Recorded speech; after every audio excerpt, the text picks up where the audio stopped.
अकबर अपने वालिदैन के साथ रहता था। वालिद मूची थे। अकबर सरकारी स्कूल में पढ़ता था। इसे कहानियों पढ़ने का शौक था। वो हर वक्त सोचता था कि काश मैं किसी मुल्क का राजा होता, मैं बहुत अमीर होता, जो चाहता वो करता। वो अक्सर ख्वाब देखता कि वो राजा बन गया है, सब इसके एहतिराम में खड़े हैं, आलीशान महल है जहाँ वो हीरे जवाहरात के तख्त पर बैठा है, मगर जब वो उठता है तो खुद को इस चारपाई पर पाता। एक दिन अकबर अपने घर के करीब जंगल में गया। अचानक उसने एक बिल्ली देखी। इसने देखा कि बिल्ली के पैर में कोई नुकीली चीज़ चुभी हुई है।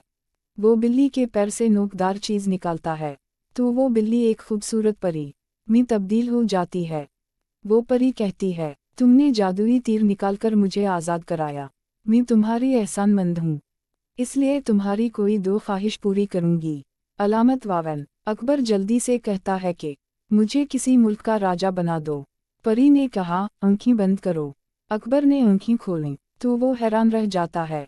वो तख्त पर बैठा है, सब दरबारी इसके एहतिराम में खड़े हैं। एक दरबारी कहता है, हुजूर वाला, आपके लिए खाना तैयार है। खाना देखते ही इसकी आँखें फटी की फटी रह जाती हैं। इतना लजीज खाना उसने पहले कभी नहीं खाया था, मगर इसके साथ कई मसले दरपेश आते हैं।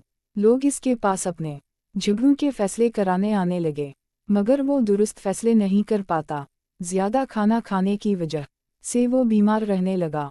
अकबर निज़ाम हुकूमत सही तरीके से संभाल नहीं पाया, इसलिए पड़ोसी मुल्क के बादशाह ने इसके मुल्क की कमज़ोर हालत देखकर हमला कर दिया। अकबर को जंग में लड़ने का कोई तजुर्बा नहीं था, इसलिए वो हार गया। पड़ोसी मुल्क के बादशाह ने इसे कैद कर लिया। इसे लजीज खाने के बजाय जेल का बासी खाना मिलता है।